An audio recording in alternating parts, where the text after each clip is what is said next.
สวัสดีครับสวัสดีพี่น้องชาว YouTube ทุกคนทุกท่านนะครับวันนี้ครับ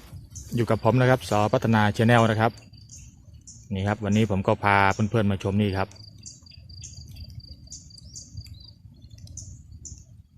นานะครับนาของผมเองนะครับหลังจากได้รับอิทธิพลจากพายุโซนร้อนนะครับคาจิกินะครับ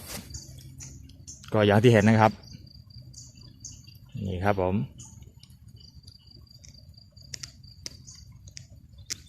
จากที่เคยแล้งนะครับตอนนี้ก็กลับมาท่วมครับนี่ครับ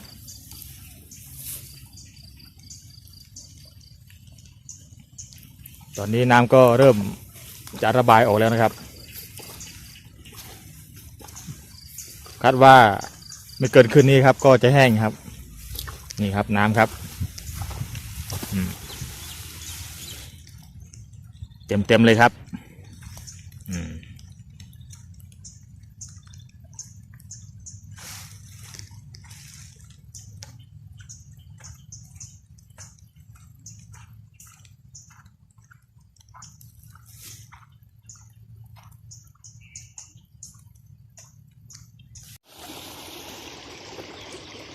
นี่ครับเต็มนะครับท่วมเสร็จเป็นที่เรียบร้อยครับ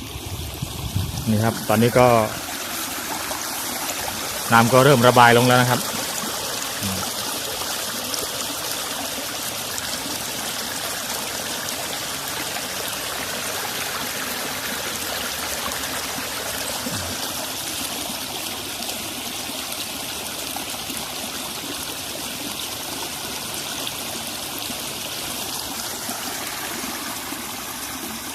นี่ครับ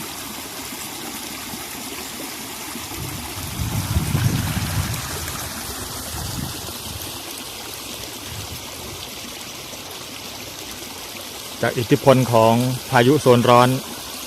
คาจิกินะครับนะครับ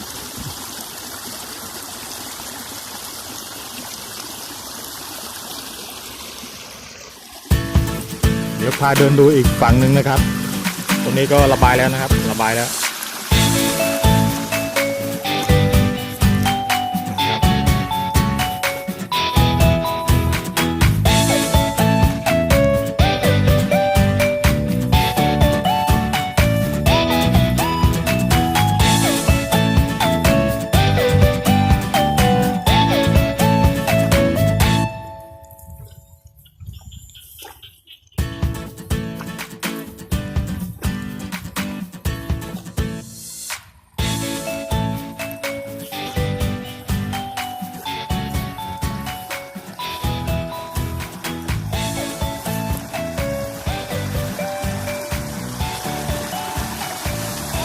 นี่ครับ